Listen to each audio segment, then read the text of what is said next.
আসসালামু আলাইকুম প্রিয় দর্শক, চ্যানেল আই সংবাদ এখন স্টুডিও থেকে আপনাদের শুভেচ্ছা সহ স্বাগত জানাচ্ছি। আর পুরো সংবাদ জুড়েই আপনাদের সঙ্গে থাকবো আমি সাইদুর রহমান।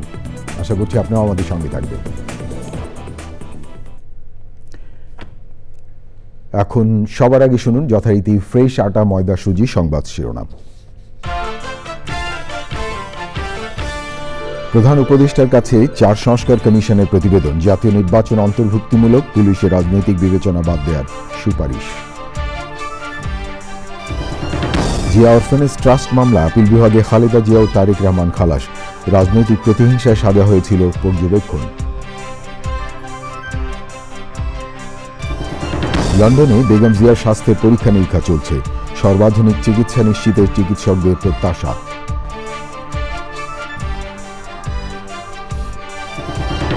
শেখ হাসিনার পরিবারের সদস্যদের বিরুদ্ধে দুদকের অনুসন্ধান শুরু, দুর্নীতির মাধ্যমে সাইমা ওয়াজেদের বিশ্ব স্বাস্থ্য সংস্থায় পদ পাওয়ার অভিযোগ। এবং জুলাই গণহত্যায় দায়ীদের দৃষ্টান্তমূলক শাস্তি নিশ্চিতে আশাবাদী আইন উপদেষ্টা, শেখ হাসিনার বক্তব্যই তার নির্দেশদাতা হওয়ার প্রমাণ বললেন চিফ প্রসিকিউটর।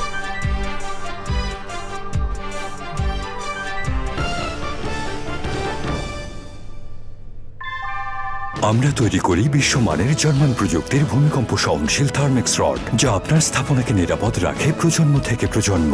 সালাম স্টিল, মোস্ট ডিউরেবল স্টিল। ধন্যবাদ প্রিয় দর্শক আমাদের সাথে যোগ দেওয়ার জন্য। এতক্ষণ সংবাদ শিরোনাম শুনলেন, চলুন যাওয়া যাক পুরো খবরে। আর এখনকার এই সংবাদ আয়োজন একই সঙ্গে চ্যানেল আই ইউটিউব চ্যানেলে এবং channel I OTT platform I স্ক্রিনে লাইভ স্ট্রিম হচ্ছে। প্রধান উপদেষ্টা অধ্যাপক মোহাম্মদ ইউনূসের কাছে প্রতিবেদন জমা দিয়েছেন 4 সংস্কার কমিশন, সংবিধান, নির্বাচন ব্যবস্থা, পুলিশ প্রশাসন ও দুর্নীতি দমন কমিশন সংস্কার কমিশনের প্রধান সহ অন্য সদস্যরা প্রধান উপদেষ্টার তেজগাঁও কার্যালয়ে এই রিপোর্ট জমা দেন। প্রধান উপদেষ্টা বলেছেন, প্রতিবেদনগুলো নিয়ে সবার সাথে আলোচনা করে সিদ্ধান্ত নেবে সরকার। রিপোর্টে আরও জানাচ্ছেন সহকর্মী চকর মালিথা। সকালে প্রধান উপদেষ্টার তেজগাঁ কার্যালয়ে প্রতিবেদন নিয়ে আসেন সংবিধান, নির্বাচন ব্যবস্থা, পুলিশ প্রশাসন এবং দুর্নীতি দমন সংস্কার কমিশনের প্রধান সহ অন্য সদস্যরা। বেলা 11:30টার পর প্রধান উপদেষ্টার কাছে এক এক করে রিপোর্ট জমা দেন তারা। সে সময় উপস্থিত সবার উদ্দেশ্যে প্রধান উপদেষ্টা অধ্যাপক মোহাম্মদ ইউনূস বলেন, ইতিহাসের অংশ হয়ে থাকবে কমিশনের এই রিপোর্ট। আজকের এই অনুষ্ঠান সেই ইতিহাসের অংশ, এটা কোনো বিচ্ছিন্ন রিপোর্ট দেওয়ার বিষয় না। আমরা সেই ইতিহাসকে ধারণ করতে পারছি কিনা এবং সেটা সামনে নিয়ে যেতে পারছি কিনা, তার যে অঙ্গীকার ছিল, সেই ইতিহাসের যে অঙ্গীকার ছিল, সেই অঙ্গীকারটা আমরা পূরণ করতে পারছি কিনা, সেটাই আজকে আমাদের প্রশ্ন এবং আমাদের আত্মবিশ্বাস হতে হবে যে আমরা। এ বিষয়ে সবাইকে নিয়ে আলোচনার কথা বলেন প্রধান উপদেষ্টা। এটার মাধ্যমে আমরা আলোচনা শুরু করব সবার সঙ্গে, যে সবার মন এর মধ্যে সায় দিচ্ছে কিনা, অঙ্গীকারগুলো পূরণ হচ্ছে কিনা। এটা হলো আলোচনা। আলোচনার দশককে আপনারা তৈরি করে দিয়েছেন। সেই আলোচনার পরবর্তী অধ্যায়টা কি হবে সেটাও আমরা জেনে রাখি। এটা মতৈক্য প্রচেষ্টা হবে, সবাই একমত হবেন, কিন্তু কিছু অংশে একদম একমত হবে। নির্বাচন প্রসঙ্গেও কথা বলেন তিনি। ভবিষ্যতে যে নির্বাচন হবে এটার ভিত্তিতে, এই চার্টারের ভিত্তিতে, সেটাও যেন ঐক্যমতের সরকার হবে। যে চার্টারকে আমরা ধরে রেখেছি, তার যত কিছু হোক, এটা যেন আমাদের হাত থেকে ছেড়ে দেবে। তাহলে এই স্বপ্নের যে কন্টিনিউটি সেটা থাকবে কি করে। আবারও ঐক্যমতের উপর জোর দিলেন প্রধান উপদেষ্টা। চকর মালিথা, চ্যানেল আই, ঢাকা। প্রধান উপদেষ্টা অধ্যাপক ডক্টর মোহাম্মদ ইউনূসের কাছে সংস্কার কমিশনে জমা দেওয়া প্রতিবেদন আগামী জাতীয় নির্বাচন অন্তর্ভুক্তিমূলক করার প্রস্তাব দিয়েছেন নির্বাচন সংস্কার কমিশন। আর পুলিশের চাকরিতে রাজনৈতিক বিবেচনা বাদ দেওয়ার সুপারিশ করেছে পুলিশ সংস্কার কমিশন। দেখুন ওবায়দুল রশিদের রিপোর্টে। গত বছরের অক্টোবরের প্রথম সপ্তাহে নির্বাচন ব্যবস্থা সংস্কার কমিশন, পুলিশ প্রশাসন সংস্কার কমিশন, বিচার বিভাগ সংস্কার কমিশন, দুর্নীতি দমন সংস্কার কমিশন, জনপ্রশাসন সংস্কার কমিশন ও সাংবিধানিক সংস্কার কমিশন গঠন করে প্রজ্ঞাপন জারি করে অন্তর্বর্তী সরকার। কমিশনগুলোর মধ্যে 4টি কমিশনের প্রধানরা তেজগাঁওয়ে প্রধান উপদেষ্টার কার্যালয়ে প্রতিবেদন জমা দেন। আমরা কতগুলো প্রস্তাব করেছি যেগুলো ওই যে পরিস্থিতিটাকে আরো উত্তপ্ত করতে সহায়তা করবে। নির্বাচনটা যেন অন্তর্ভুক্তিমূলক হয়, ভোটারদের যেন ভোট দেওয়ার অধিকার প্রতিষ্ঠিত হয়। আমার অফিসে আবু সাইদের একটা ছবি ছিল, সেই ছবির নিচে বসে 8 জন সহকর্মী মিলে 3 মাস ধরে যে প্রচেষ্টাটি চালিয়েছি, কিন্তু এর পেছনে আছে অন্তত পক্ষে 1 লাখ লোকের মতামত। দুদককে শক্তিশালী করতে রাজনীতি ও আমলাদের ওপর নির্ভরতা কমিয়ে 47টি সুপারিশ করেছে দুদক সংস্কার কমিশন। দুর্নীতি দমন কমিশনের মতো প্রতিষ্ঠান কোন দেশে একক মতো বাংলাদেশেও এককভাবে দুর্নীতি নিয়ন্ত্রণ করতে পারে না। তার উপরে কেন্দ্রীয় দায়িত্ব দুর্নীতি নিয়ন্ত্রণের, কিন্তু তার জন্য একটা উপযোগী রাষ্ট্রীয় এবং সামাজিক পরিবেশ লাগে। পুরো রাষ্ট্র এবং সমাজকে সম্পৃক্ত করতে হয়। চাকরি প্রার্থীদের আত্মীয় স্বজন রাজনীতি করে কিনা এটা দেখা হতো। 1928 সালের এই এসবি ম্যানুয়াল, সেটা আমরা পরীক্ষা নিরীক্ষার পরে এসবির পক্ষ থেকে আমরা আলোচনা করি, এসবির সাথে আলোচনা করে আমরা একটা সুপারিশ করেছি যে যাতে ইজিয়ার হয় ভবিষ্যতে। বিচার বিভাগ সংস্কার কমিশন ও জনপ্রশাসন সংস্কার কমিশনের প্রতিবেদন জমা দেওয়ার সময় বাড়িয়েছে অন্তর্বর্তী সরকার। ওবায়দুল রশিদ, চ্যানেল আই, ঢাকা। সংস্কার কমিশনের প্রতিবেদন নিয়ে সকল রাজনৈতিক দলের সাথে আলোচনা করে ঐক্যমতের ভিত্তিতে পরবর্তীতে আইন প্রণয়ন করা হবে বলে জানিয়েছেন আইন উপদেষ্টা অধ্যাপক আসিফ নজরুল। বিকেলে প্রধান উপদেষ্টার প্রেস উইং এর সংবাদ সম্মেলনে পরিবেশ উপদেষ্টা সৈয়দা রিজওয়ানা হাসান বলেন, 31শে জানুয়ারির মধ্যে সব সংস্কার কমিশন রিপোর্ট জমা দিলেও রিপোর্টগুলো সমন্বয় করতে আরও 1 মাস সময় লাগবে। এরপর ফেব্রুয়ারি মাঝামাঝি থেকে রাজনৈতিক দলগুলোর সাথে সংলাপ শুরু করবে সরকার।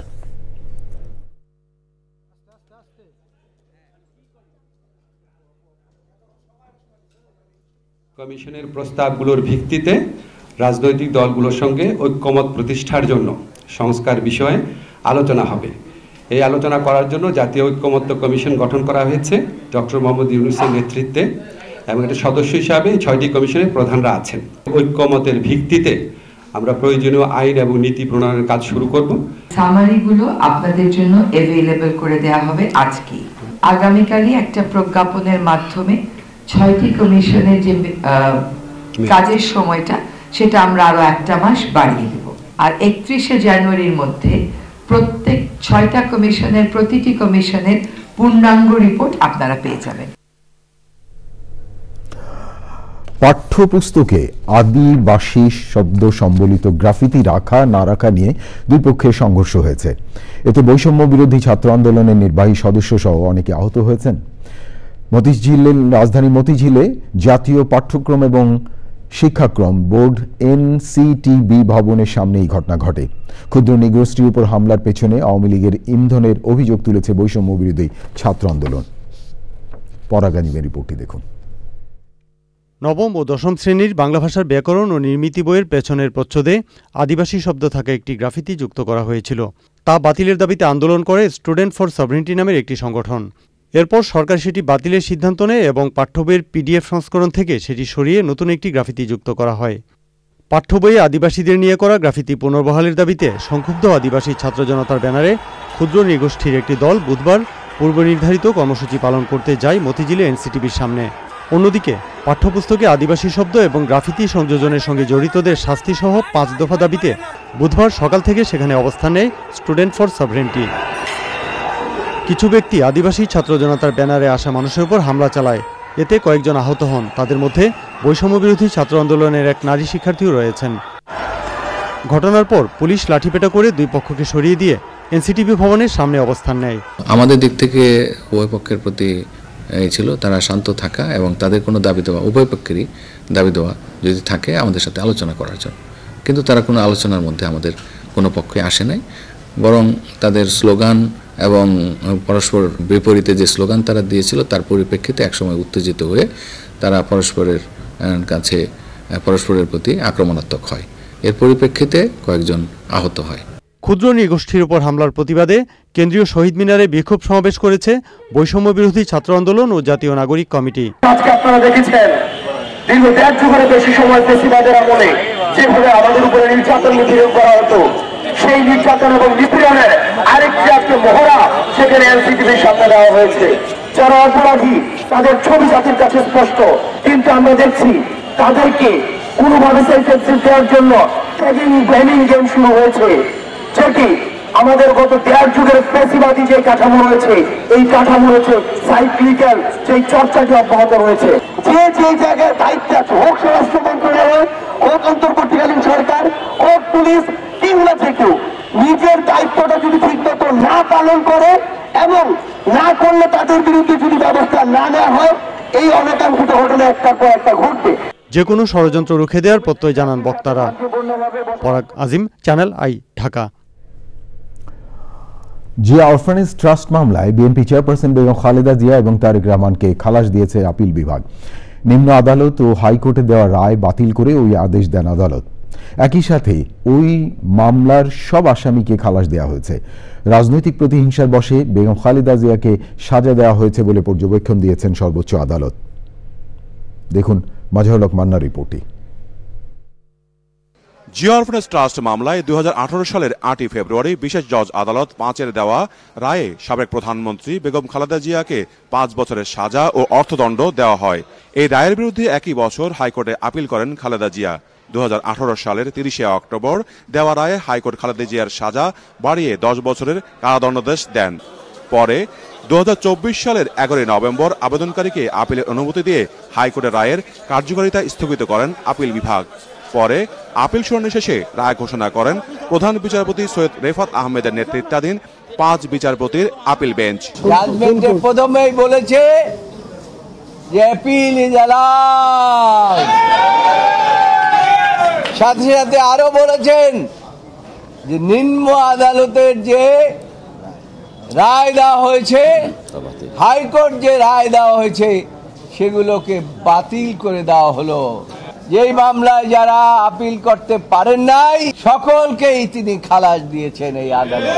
রায়ে আপিল বিভাগ কি পর্যবেক্ষণ দিয়েছেন সে সম্পর্কে জানান আইনজীবীরা। এই মামলাটা ছিল শেখ হাসিনা ওয়াজেদের ব্যক্তিগত জিঘাংসা এবং প্রতিহিংসা এবং রাজনৈতিকভাবে বেগম খালেদা জিয়া এবং তার পরিবারকে খাটো করার জন্য, নিশ্চিহ্ন করার জন্য রাজনৈতিক চিন্তা চেতনায় এই মামলাটা দায়ের করা হয়েছিল। আজকে মহামান্য আদালতের এই রায়ের মাধ্যমে প্রমাণিত হয়েছে আনফরচুনেটলি বেগম খালেদা জিয়ার উপর জনাব তারেক রহমান সাহেবের উপর অবিচার হয়েছিল। জিয়া চ্যারিটেবল ট্রাস্ট মামলায় গত বছরের নভেম্বর মাসে সাবেক প্রধানমন্ত্রী বেগম খালেদা জিয়া সহ সবার সাজা বাতিল করে দেন হাইকোর্ট। যদিও এই 2 মামলায় বেগম জিয়ার দণ্ড মওকুফ করেছিলেন রাষ্ট্রপতি। মাজহারুল হক মান্না, চ্যানেল আই, ঢাকা। লিভার, কিডনি ও হার্ট সহ বিভিন্ন জটিলতা মাথায় রেখে বিএনপির চেয়ারপারসন ও সাবেক প্রধানমন্ত্রী বেগম খালেদা জিয়ার শারীরিক পরীক্ষা নিরীক্ষা চলছে। চিকিৎসকরা জানিয়েছেন কিছুটা পরিবর্তন এনে বেগম জিয়ার সর্বাধুনিক চিকিৎসা নিশ্চিত করা হচ্ছে। স্বাস্থ্য ও বয়স বিবেচনা করেই পরবর্তী চিকিৎসার সিদ্ধান্ত নেওয়া হবে বলে জানিয়েছেন চিকিৎসকরা। রিপোর্টে আরও জানাচ্ছেন রাহুল রায়। লন্ডনে বিএনপি চেয়ারপারসন ও সাবেক প্রধানমন্ত্রী বেগম খালেদা জিয়ার চিকিৎসার 6 দিন পার হয়েছে। গত 8 জানুয়ারি হাসপাতালে ভর্তি হওয়ার পর পরিবারকে কাছে পেয়ে মানসিকভাবে অনেকটাই চাঙ্গা বেগম জিয়া। সব ধরনের পরীক্ষা নিরীক্ষার পাশাপাশি চলছে ফিজিওথেরাপিও। অনেকগুলো পরীক্ষা নিরীক্ষা আছে, কারণ ওনার শরীরে লিভারের জটিলতা আছে, কিডনির জটিলতা আছে, হার্টের জটিলতা আছে, প্রত্যেকটাকে অ্যাড্রেস করার প্রয়োজনীয়তা আছে। কাজেই সবকিছু মিলিয়ে ওনার পরীক্ষা নিরীক্ষা সত্যিকার অর্থে চলছে এবং আজকেও হবে, কালকেও হবে, পরশুও হবে। আমাদের চিকিৎসকদের সাথেও ওনারা ওনাদের ডিসিশন, ওনাদের অবজারভেশন শেয়ার করেন। পরবর্তীতে ওনারা এটা চিকিৎসা যেটা করা প্রয়োজন ওনাদের প্রটোকল অনুযায়ী এবং সর্বাধুনিক যে চিকিৎসা দেওয়া প্রয়োজন সেটি গত 2 দিন যাবৎ কিছু কিছু পরিবর্তন আনা হয়েছে। চিকিৎসকরা মনে করছেন বিভিন্ন দিক বিবেচনা করেই পরবর্তী চিকিৎসার সিদ্ধান্ত নিতে হবে। ওনার ডে টু ডে ব্যালেন্স খুবই মেনটেন করতে হয়। শি ইজ রানিং 79, যে কথাটি আপনি বলছেন লিভার ট্রান্সপ্লান্টের issue, yes it is keeping in mind, কিন্তু মনে রাখতে হবে হয় দ্যাট ইজ ফিজিবল, হয় দ্যাট ইজ আদৌ করার মতো অবস্থার মধ্যে আমরা কি এখনো আছি কিনা, অথবা কিভাবে করলে উনি আরো ভালো থাকতে পারবেন, আমরা কি রিস্ক বেশি নিয়ে ফেলবো, এইসব অনেক জিনিস আছে। কাজে সেগুলো বিচার বিশ্লেষণের এখনো সময় আসে নাই।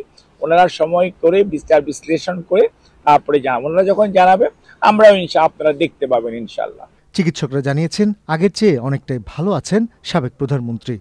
তবে সব ধরনের স্বাস্থ্য পরীক্ষা নিরীক্ষার পরই চিকিৎসার প্রক্রিয়া চূড়ান্ত হবে। রাহুল রায়, চ্যানেল আই। জুলাই ঘোষণাপত্র জারি করতে দেরি করাকে সরকারের ব্যর্থতা বলে দাবি করেছে জাতীয় নাগরিক কমিটি। রাতে সংবাদ সম্মেলনে জাতীয় নাগরিক কমিটি বলেছে, প্রধান উপদেষ্টার সঙ্গে বৃহস্পতিবারের বৈঠকেই জুলাই ঘোষণাপত্র জারির বিষয়ে সুনির্দিষ্ট দিনক্ষণ চাইবে সংগঠনটি। বৈঠকে রাজনৈতিক দলগুলো দায়িত্বশীলতার পরিচয় দেবে বলেও আশা করছে জাতীয় নাগরিক কমিটি।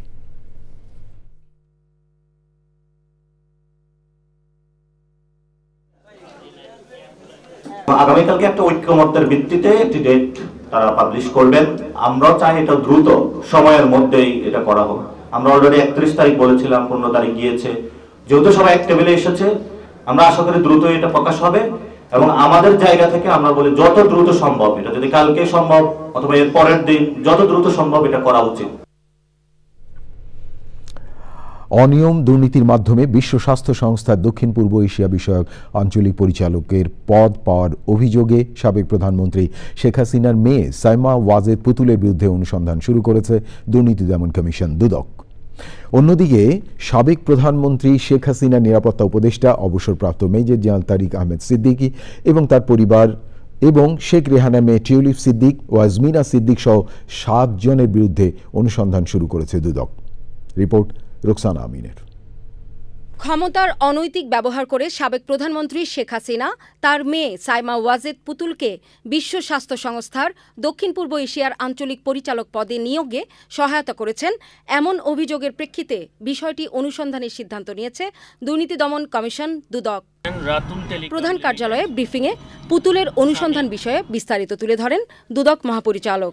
সাবেক প্রধানমন্ত্রী শেখ হাসিনা তার মেয়ে সাইমা ওয়াজেদ পুতুলকে দক্ষিণ পূর্ব এশিয়ার আঞ্চলিক পরিচালক হওয়ার যোগ্যতা না থাকা সত্ত্বেও WHO এর আঞ্চলিক পরিচালক বানাতে তার ক্ষমতার অনৈতিকভাবে ব্যবহার করেছিলেন মর্মে অভিযোগ রয়েছে। দুর্নীতি, ক্ষমতার অপব্যবহার, সরকারি জমি আত্মসাৎ, মানি লন্ডারিং সহ দেশে বিদেশে নামে বেনামে অবৈধ সম্পদ অর্জনের অভিযোগে সাবেক প্রধানমন্ত্রীর নিরাপত্তা উপদেষ্টা অবসরপ্রাপ্ত মেজর জেনারেল তারিক আহমেদ সিদ্দিক, তার স্ত্রী, মেয়ে, ভাতিজি টিউলিপ সিদ্দিক ও আজমিনা সিদ্দিকের বিরুদ্ধে অনুসন্ধানের সিদ্ধান্ত নিয়েছে দুদক। দুর্নীতি, ক্ষমতার অপব্যবহার, সরকারি জমি আত্মসাৎ, মানি লন্ডারিং সহ দেশে বিদেশে নামে বেনামে অবৈধ সম্পদ অর্জনের অভিযোগের প্রেক্ষিতে এ বিষয়ে অনুসন্ধানের সিদ্ধান্ত গৃহীত হয়েছে। এছাড়া বিদেশে অর্থ পাচার, ঘুষ বাণিজ্য সহ বিভিন্ন দুর্নীতির অভিযোগে সাবেক প্রধানমন্ত্রীর মুখ্য সচিব তোফাজ্জল হোসেন মিয়ার বিরুদ্ধেও অনুসন্ধান শুরু করেছে দুদক। এছাড়া সাবেক মন্ত্রী জাহাঙ্গীর কবির নানক, তার মেয়ে, স্ত্রী, সাবেক এমপি শামীম ওসমান ও তার স্ত্রীর বিরুদ্ধে মামলা করেছে দুদক। রুকসানা আমিন, চ্যানেল আই, ঢাকা। আইন ও বিচার উপদেষ্টা আসিফ নজরুল বলেছেন, জুলাই বিপ্লবে গণহত্যায় দায়ীদের বিরুদ্ধে যেভাবে অকাট্য প্রমাণ ও সাক্ষী পাওয়া যাচ্ছে তাতে বিচারে দৃষ্টান্তমূলক শাস্তি নিশ্চিত করা যাবে। আন্তর্জাতিক অপরাধ ট্রাইব্যুনালের চিফ প্রসিকিউটর তাজুল ইসলাম বলেছেন, শেখ হাসিনা নিজের বক্তব্যেই প্রমাণ হয়েছে জুলাই হত্যাকাণ্ডের নির্দেশদাতা ছিলেন তিনি। আরও জানাচ্ছেন এনামুল কবির রূপম। জুলাই বিপ্লবে গণহত্যা বিষয়ে গবেষণাধর্মী তথ্যচিত্র প্রকাশ উপলক্ষে বাংলা একাডেমিতে আলোচনা অনুষ্ঠান। তথ্যচিত্রে উঠে এসেছে যাত্রাবাড়ি ও গাজীপুরের কোনাবাড়িতে আন্দোলনকারীদের প্রতি নৃশংসতার চিত্র। সেখানে কথা বলেন নিহতদের পরিবার সদস্যরা। বক্তব্য রাখেন আন্তর্জাতিক ট্রুথ অ্যান্ড জাস্টিস প্রকল্পের পরিচালক ফ্রান্সিস হ্যারিসন, নির্বাহী পরিচালক ইয়াসমিন সুকা। যে কোনো মূল্যে বিচার কাজে স্বচ্ছতা আনার কথা বলেছেন আইন উপদেষ্টা।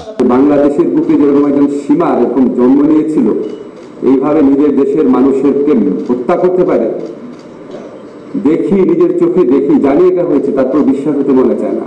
এত অকাট্য প্রমাণ আছে, এত সাক্ষী আছে, ডিউ প্রসেস মেনটেন করে আমরা ইনশাআল্লাহ যত দ্রুত সম্ভব বিচার করতে পারবো।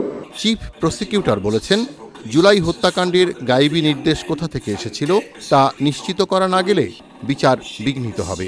হেলিকপ্টার দিয়ে অপারেশন চালানো হয়েছে, হেলিকপ্টার থেকে অস্ত্র ব্যবহার করা হয়েছে কি হয়নি সেটা প্রমাণের আগেই প্রধানমন্ত্রী তদানীন্তন ডিক্টেটর তিনি কিন্তু বলেছিলেন যে হেলিকপ্টার দিয়ে আমি পানি ছিটিয়েছি। তিনি কিন্তু স্বীকার করেছেন যে তিনি হেলিকপ্টার ব্যবহার করেছেন, তার মানে নির্দেশনাটা তার কাছ থেকে এসেছিল। এখন এই হেলিকপ্টার ব্যবহার করে পানি ছিটানো হয়েছিল না গুলি ছিটানো হয়েছিল সেগুলো তদন্তে প্রমাণ করার বিষয় আছে।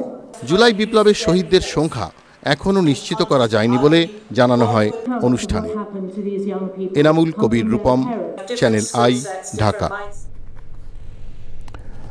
সোশ্যাল মার্কেটিং কোম্পানি এসএমসি 50 বছর পূর্তি অনুষ্ঠানে বক্তারা বলেন, জনগণের দোরগোড়ায় মুখে খাওয়ার স্যালান পৌঁছে দেওয়া এই ব্র্যান্ডটি প্রজনন, স্বাস্থ্য এবং পরিকল্পিত পরিবার গঠনে উপকরণ যোগান দিতেও গৌরবের অংশীদার। আগামীতে দেশের স্বাস্থ্য খাতে আরও গুরুত্বপূর্ণ ভূমিকা রাখতে এসএমসি কাজ করবে বলে জানিয়েছেন কর্তৃপক্ষ। দেখুন জান্নাতুল বাকিয়া কেকার রিপোর্টটি। 1975 সালে ইউএসএআইডির আর্থিক সহায়তায় বাংলাদেশ সরকার ও যুক্তরাষ্ট্র ভিত্তিক পপুলেশন সার্ভিসেস ইন্টারন্যাশনালের যৌথ উদ্যোগে শুরু হয় family planning social marketing project. সময়ের ধারাবাহিকতায় 1990-এ সোশ্যাল মার্কেটিং কোম্পানি এসএমসি নামে সেই প্রতিষ্ঠানটির গৌরবের 50 বছরের পথ চলা। 50-এর উচ্ছ্বাসে একসাথে আগামীতে স্লোগানে 5 দশক পূর্তি উদযাপন উপলক্ষে মিট দ্য প্রেস। বাংলাদেশের জন্ম নিয়ন্ত্রণের উদ্যোগ শত বাধাবিঘ্ন পেরিয়ে আজ বিস্তৃত সারা দেশে। আমরা নিরবিচ্ছিন্নভাবে কাজ করে যাচ্ছি দেশের প্রতিটি ঘরে সুস্থ মা ও শিশু নিশ্চিত করতে। সংশ্লিষ্টরা বলছেন, ডায়রিয়াজনিত শিশু মৃত্যু কমানোর পাশাপাশি প্রজনন, স্বাস্থ্য ও সেবা উপকরণ সহজলভ্য করার কাজেও সাফল্য রয়েছে এসএমসির। মিলিয়নস এন্ড মিলিয়নস পরিবার পরিকল্পনা পদ্ধতি ব্যবহারকারী যারা এসএমসির উপর ডিপেন্ড করে, বাংলাদেশে প্রায় 800,000 প্রেগনেন্ট মা যাদেরকে আমরা কিন্তু সেবা দেই, তাদের এই গর্ভকালীন সেবা আমাদের কাছ থেকে পায়। প্রতিটি মা সেন্টারে গিয়ে ডেলিভারি করুক। 35% কিন্তু প্রেগনেন্ট মা এখনো সেন্টারে, স্বাস্থ্য সেবা কেন্দ্রে গিয়ে ডেলিভারি হয় না, এবং এইটা যদি করতে পারি তাহলে মৃত্যু ঝুঁকি মাদের অনেক কমে যাবে। আগামীর কর্মপরিকল্পনায় স্বাস্থ্য খাতে গুরুত্বপূর্ণ এই অংশীদারিত্ব অব্যাহত রাখায় এসএমসির অঙ্গীকার বলছেন সংশ্লিষ্টরা। জান্নাতুল বাকিয়া কেকা, চ্যানেল আই, ঢাকা। প্রবীণ সাংবাদিক, স্বাধীনতা পরবর্তী বাসসের বার্তা সম্পাদক আমিনুল ইসলাম বেদুর নামাজে জানাজা চ্যানেল আই প্রাঙ্গণে অনুষ্ঠিত হয়েছে। জাতীয় প্রেস ক্লাবে অনুষ্ঠিত তৃতীয় জানাজার নামাজ শেষে আমিনুল ইসলাম বেদুর মরদেহ তার ইচ্ছে অনুযায়ী চিকিৎসা গবেষণা কাজে ব্যবহারের জন্য ঢাকা মেডিকেল কলেজে দান করা হয়েছে। দেখুন ইফতেখার উদ্দিনের রিপোর্টটি। রোববার ভোর 5টায় রাজধানীর একটি হাসপাতালে মারা যান স্বাধীনতা পরবর্তী বাংলাদেশ সংবাদ সংস্থা বাসসের প্রধান সম্পাদক এবং বহুল আলোচিত সাপ্তাহিক সাম্প্রতিকের প্রতিষ্ঠাতা ও প্রকাশক আমিনুল ইসলাম বেদু। তিনি ডায়াবেটিক্স ও হার্টের সমস্যা সহ বার্ধক্যজনিত নানা রোগে ভুগছিলেন। উত্তরা 3 নম্বর সেক্টর জামে মসজিদে প্রথম নামাজে জানাজা শেষে আমিনুল ইসলাম বেদুর মরদেহ আনা হয় চ্যানেল আই প্রাঙ্গণে। জানাজায় অংশ নেন মরহুমের পরিবারের সদস্য ও চ্যানেল আই সহকর্মী, সাংবাদিক ও শুভাকাঙ্ক্ষীরা। আমরা চ্যানেল আই একটা পরিবার হিসেবে নিজেদেরকে ভাবতে ভালোবাসি, তো সেই পরিবার থেকে আমার বাবাকে যে আজকে এই সম্মানটা দিচ্ছে, এই জন্য আমি চ্যানেল আই সবার কাছে, বিশেষ করে সিরাজ ভাইয়ের কাছে অসংখ্য কৃতজ্ঞ। আমরা আশা করি যে আপনারা আমার আব্বার জন্য দোয়া করবেন। 1930 সালে চট্টগ্রামে জন্ম নেওয়া এই সাংবাদিক দীর্ঘ 3 যুগেরও বেশি দেশি বিদেশি নানা গণমাধ্যমে কাজ করেছেন। জাতীয় রবীন্দ্র একাডেমি প্রতিষ্ঠা ও দেশের সাংস্কৃতিক আন্দোলনে গুরুত্বপূর্ণ ভূমিকা পালন করেন আমিনুল ইসলাম বেদু। ইফতেখার উদ্দিন, চ্যানেল আই, ঢাকা। নগর জীবনের 4 দেয়ালের মাঝে থেকে নিরাপদ খাদ্য আর সুস্থ থাকা নিশ্চিত করতে অনেকেই উদ্যোগী হয়েছেন ভবনের ছাদে ছাদ কৃষি করতে। তাদের একজন ঢাকার সিদ্ধেশ্বরী মাসুদা আক্তার। তবে তিনি বলেছেন, ছাদ কৃষি চর্চা করতে গিয়ে বেশ কিছু সীমাবদ্ধতার মুখোমুখি হতে হচ্ছে।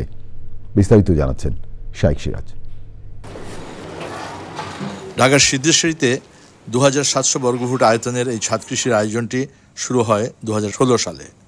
উদ্যোক্তা মাসুদা আক্তার ফ্ল্যাটে থেকেও শারীরিক এবং মানসিক সুস্থ থাকার প্রত্যাশায় এবং নিরাপদ খাদ্যের অন্বেষণে যুক্ত হয়েছেন এই ফল ফসল উৎপাদনে। এখন যে সবজির ভিতরে যে ভেজাল শুরু হয়েছে, যে কীটনাশক, এই কীটনাশকের জন্য বিভিন্ন কিডনির সমস্যা দেখা দিছে। বিশেষ করে আমার আত্মীয়র মধ্যেই 5-7 জনের হয়ে গেছে কিডনি সমস্যা, যার জন্য এখন এই সবজির প্রতি ঝোঁক দিছে, যতটুকুই করতে পারি নিরাপদ খাইতে পারি।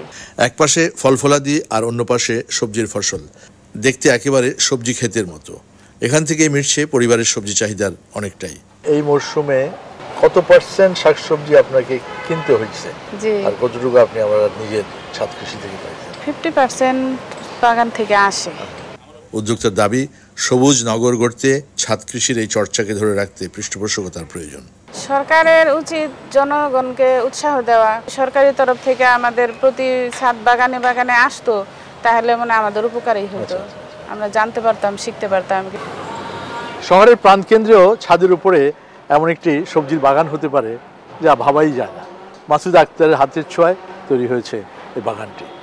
এটি হতে পারে অন্যের জন্য অনুকরণীয়, একই সাথে পারিবারিক নিরাপদ খাদ্য উৎপাদনের জন্য একটি মোক্ষম উদাহরণ আজকের এই সবজি ক্ষেতটি। ঢাকার সিদ্ধেশ্বরী, মাসুদ আক্তারের ছাদ কৃষি থেকে শাইখ সিরাজ, চ্যানেল। প্রিয় দর্শক, এই নিয়ে বিস্তারিত প্রতিবেদন দেখবেন বৃহস্পতিবার বেলা ৩টা ৫ হৃদয়ে মাটি ও মানুষের ডাক অনুষ্ঠানে। এসো দেশ বদলাই, পৃথিবী বদলাই স্লোগানে দেশব্যাপী তারুণ্যের উৎসবে অংশ হিসেবে নীলফামারীতে আর্চারি প্রতিযোগিতা আয়োজন করে বাংলাদেশ আর্চারি ফেডারেশন। প্রতিযোগিতায় নীলফামারী সদর সহ ৬টি উপজেলার দল আর্চারি প্রতিযোগিতায় অংশ নেয়। ১২ জন করে ছেলে এবং ১২ জন মেয়ে তীর ধনুকের লড়াইয়ে অংশ নেয়। প্রতিযোগিতা উদ্বোধন করেন বাংলাদেশ আর্চারি ফেডারেশনের সাধারণ সম্পাদক কাজী রাজিউদ্দিন আহমেদ চপল। পরে বিজয়ীদের পুরস্কৃত করা হয়। অনুষ্ঠানে প্রধান অতিথি ছিলেন নীলফামারী জেলা প্রশাসক মোহাম্মদ নারিউজ্জামান।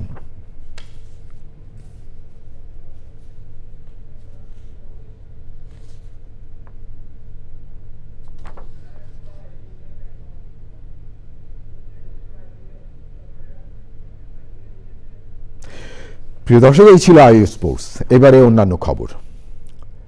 পরিবেশ উপদেষ্টা সৈয়দা রেজওয়ানা হাসান বলেছেন, নির্বাচন নিয়ে রাজনৈতিক দলের সাথে সরকারের কোনো মতপার্থক্য নেই। ফেব্রুয়ারি মাঝামাঝিতে রাজনৈতিক দলগুলোর সাথে আলোচনা শুরু হবে বলে জানান তিনি।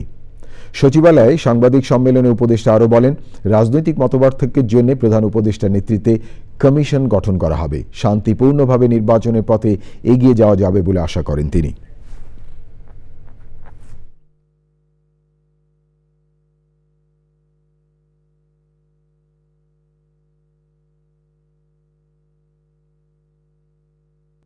যে কোনো একটা রাজনৈতিক দল তার রাজনৈতিক বক্তব্য রাখতেই পারে, তার একটা অডিয়েন্স আছে, সে তার মতন করে তার কথা বলবে। এখানে গ্যাপের বিষয় না। তাদের একটা টাইমলাইন থাকতে পারে, আমাদের একটা টাইমলাইন থাকতে পারে, সবকিছু নিয়ে আলাপ আলোচনার মাধ্যমেই সিদ্ধান্ত আসবে। এখানে বিরোধের জায়গা নেই। সৈয়দা রেজওয়ানা হাসান পরিবেশ উপদেষ্টা কথা বলছিলেন।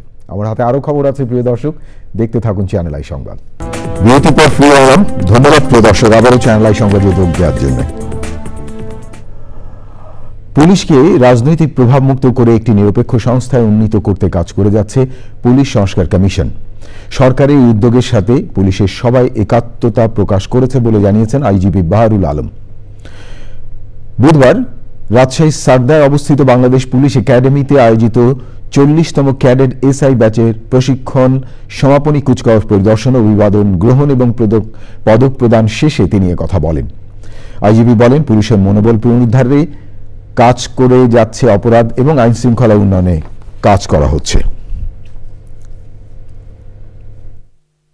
দেশের 90% শতকরা 90% ফৌজদারি অপরাধের তদন্ত আপনারাই করে থাকেন। মানবাধিকার রক্ষা করে জনবান্ধব পুলিশিং ব্যবস্থা প্রবর্তনেও আপনারা অবদান রাখবেন। নতুন চ্যালেঞ্জ মোকাবেলার জন্য পুলিশের আধুনিকায়নের বিষয়টি প্রাধান্য পাচ্ছে।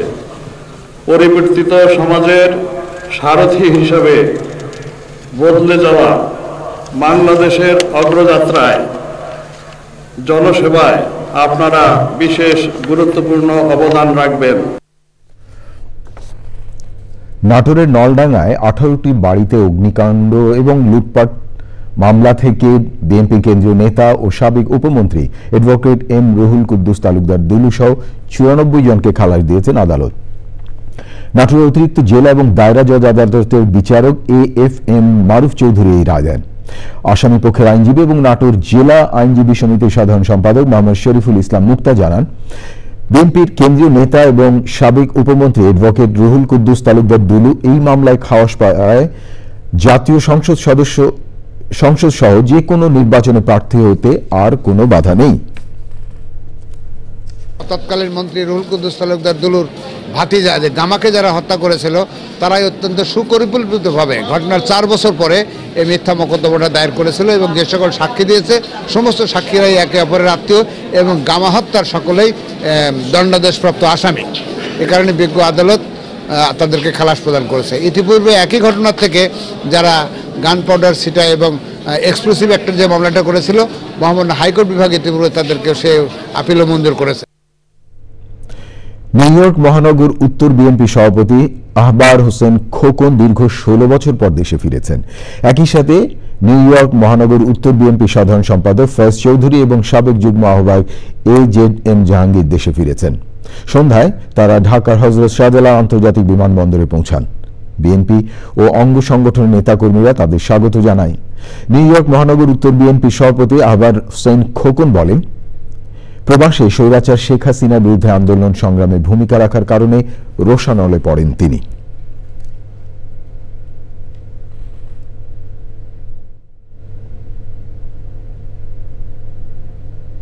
এবারে নিটোল টাটা আন্তর্জাতিক সংবাদ।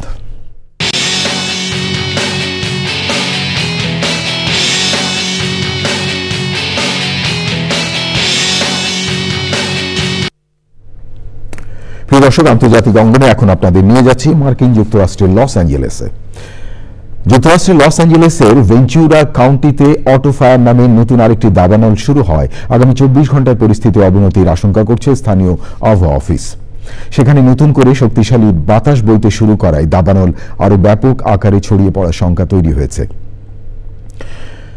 জাতীয় আবহাওয়া সার্ভিস এক সতর্কবার্তায় জানিয়েছে আগামী 24 ঘন্টায় সেখানে 100 কিলোমিটারেরও বেশি বেগে বাতাস বইতে পারে। এতে যেসব জায়গায় গত কয়েক মাসে কোনো ধরনের বৃষ্টিপাত হয়নি সেসব এলাকা আগুনের জন্য আরও ঝুঁকিপূর্ণ হয়ে উঠতে পারে। পরবর্তী পরিস্থিতি মোকাবেলায় ফায়ার সার্ভিসের কর্মীরা পুরোপুরি প্রস্তুতি নিয়ে রেখেছেন বলে জানিয়েছে লস অ্যাঞ্জেলেস কাউন্টির কর্মকর্তারা। প্রায় 1 লাখ মানুষকে তারা নিরাপদ স্থানে সরে যাওয়ার নির্দেশ দিয়েছেন। এক সপ্তাহের বেশি সময় ধরে চলা দাবানলে এ পর্যন্ত 24 জন মারা গেছে, পুড়ে গেছে 12,000-এরও বেশি স্থাপনা। প্রিয় দর্শক, এবারে আইসক্রিন সাংস্কৃতিক সংবাদ।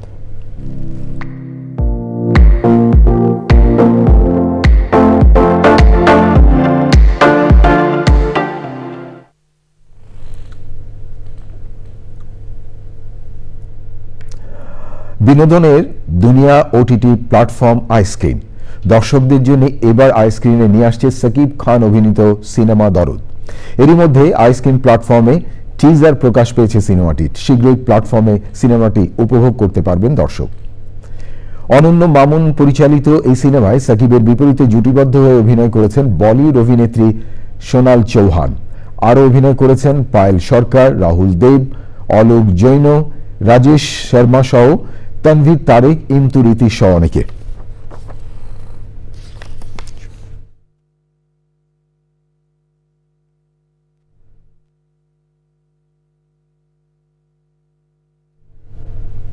প্রিয় দর্শক, এবারে কৃষি সংবাদ।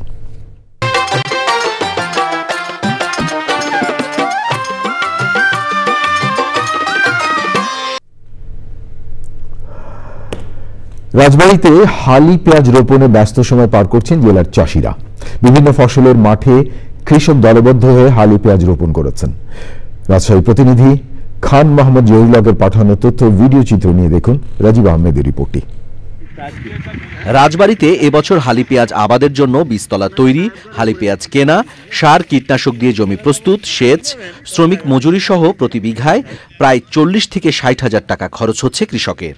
ফলনের মৌসুমে প্রতিমন বাজার দর 3 থেকে 3,500 টাকা করা সহ সরকারকে বাইরের দেশের পেঁয়াজ আমদানি না করার দাবি কৃষকের। পার মন আমাদের খরচ পড়ে প্রায় 2200 টাকা।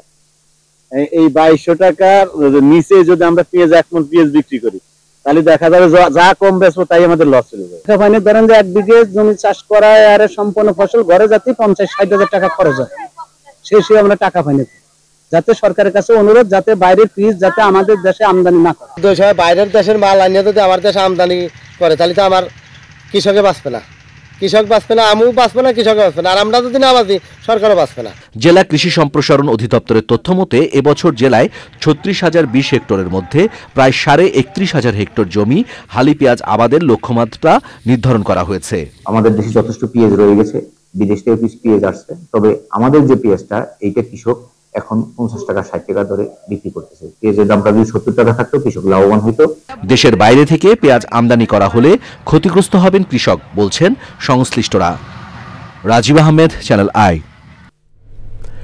এবং প্রকৃতি সংবাদ।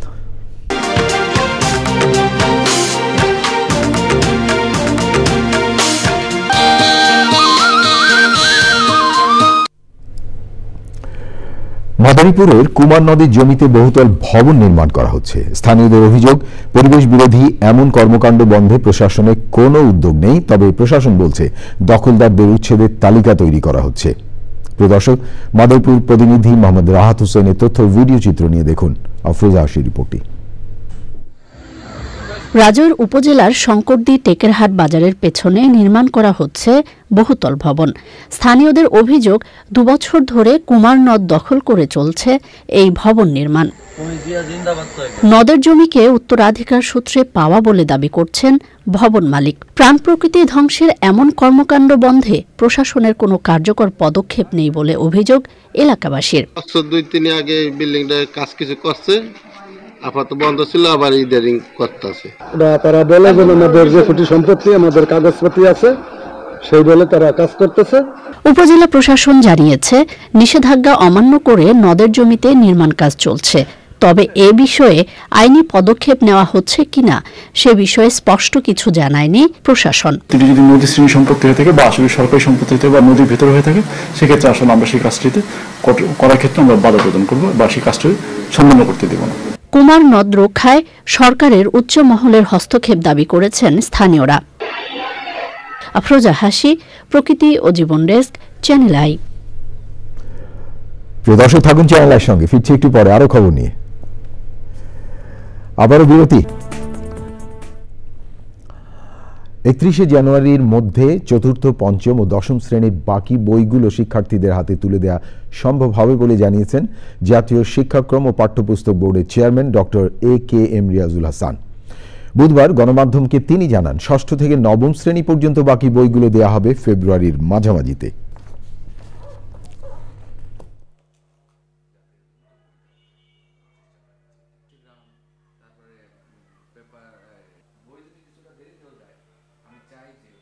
দশম শ্রেণীর শিক্ষার্থীর জন্য এ মাসের মধ্যেই সকল বই আমরা নিশ্চিত করব, আর অন্যদিকে পঞ্চম শ্রেণী পর্যন্ত বইগুলো নিশ্চিত করব, আর অন্যদিকে বাকি বইগুলো আমরা যাতে ফেব্রুয়ারি মাসের 10 থেকে 15 তারিখের মধ্যে আমরা দিতে পারি, তার জন্য বিশেষ উদ্যোগ আমরা নিচ্ছি। চট্টগ্রাম মহানগরীকে green city, clean city, healthy city হিসেবে গড়ে তোলার লক্ষ্যে পরিচ্ছন্নতা অভিযান পরিচালনা করেছেন চট্টগ্রাম সিটি কর্পোরেশনের মেয়র ডাক্তার সাদাত হোসেন। রাতে আন্দরকিল্লা থেকে সাব এরিয়া ব্যবসায়ীদের মাঝে বর্জ্য সংগ্রহের আধুনিক বিন বিতরণ করেন তিনি।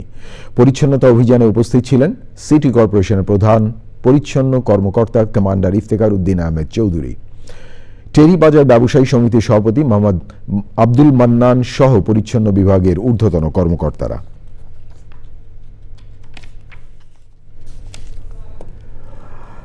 চট্টগ্রাম মহানগরীতে জলাবদ্ধতা নিরসনের জন্য চাঁদগাঁও, বাকুলিয়ার, বলিরহাট, হামিচর এলাকায় ডুমখালি খালের উভয় পাশে সিডিএর উদ্যোগে নির্মাণাধীন রিটেইলিং ওয়াল ব্যক্তি মালিকানাধীন ভূমিতে নির্মাণের প্রতিবাদে মানববন্ধন করেছেন স্থানীয়রা।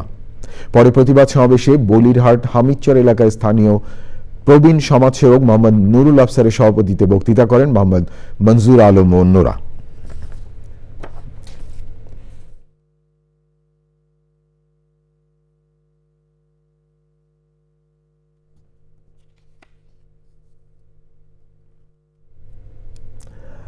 সাইবার হামলার বিষয়ে আগাম প্রস্তুতি এবং সচেতনতা বৃদ্ধির লক্ষ্যে রাজধানীর কৃষিবিদ ইনস্টিটিউশন মিলনায়তনে হয়েছে প্রি সাইবার ড্রিল কনফারেন্স।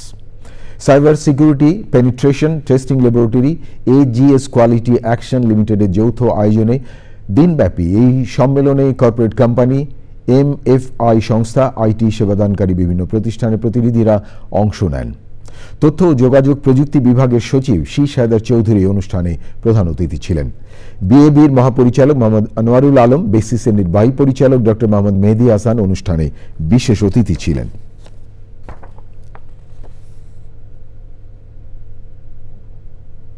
প্রিয় দর্শক, আপনারা আছেন চ্যানেল আইর সঙ্গে।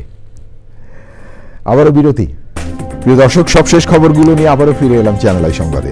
আপনাদেরকে আরেকবার স্বাগত জানাচ্ছি। এবার একটি শোক সংবাদ।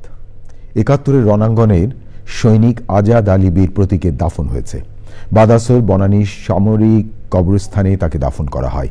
এর আগে মহান মুক্তিযুদ্ধের এই বীর যোদ্ধাকে গার্ড অফ অনার প্রদান করা হয়। আজাদ আলী বীর প্রতীক সোমবার রাতে ঢাকা সিএমএইচে মারা যান। তার সন্তানেরা দেশের বাইরে থাকায় আজ দাফন করা হয়। এর আগে মরদেহ তার নিজ গ্রাম রাজশাহীর বাঘা উপজেলা আড়ানিতে নেওয়া হয়। সেখানে আড়ানি ডিগ্রি কলেজ মাঠে তার প্রথম নামাজে জানাজা হয়। পরে বাদাসর ঢাকার বনানী ডিএইচএস কেন্দ্রীয় মসজিদে দ্বিতীয় নামাজে জানাজা শেষে রাষ্ট্রীয় মর্যাদায় দাফন করা হয়। আজাদ আলী ৭ নম্বর সেক্টরের সাব সেক্টর 5-এ গ্রুপ লিডার হিসেবে যুদ্ধ করেন। প্রিয় দর্শক, এই ছিল আপনাদের জন্য আমাদের সকল আয়োজন। তবে যাবার আগে ফ্রেশ আটা ময়দা সুজি সংবাদ শিরোনাম আরও একবার। প্রধান উপদেষ্টার কাছে 4 সংস্কার কমিশনের প্রতিবেদন, জাতীয় নির্বাচন অন্তর্ভুক্তিমূলক, পুলিশের রাজনৈতিক বিবেচনা বাদ দেওয়ার সুপারিশ।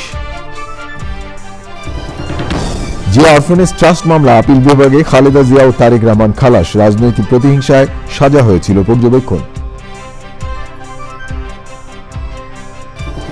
লন্ডনে বেগম জিয়ার স্বাস্থ্যের পরীক্ষা নিরীক্ষা চলছে, সর্বাধুনিক চিকিৎসা নিশ্চিতে চিকিৎসকদের প্রত্যাশা।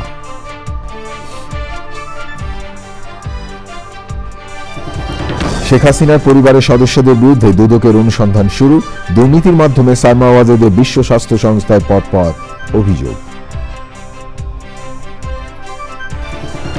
এবং জুলাই গণহত্যায় দায়ীদের দৃষ্টান্তমূলক শাস্তি নিশ্চিতে আশাবাদী আইন উপদেষ্টা। শেখ হাসিনার বক্তব্যেই তার নির্দেশদাতা হওয়ার প্রমাণ, বললেন চিফ প্রসিকিউটর।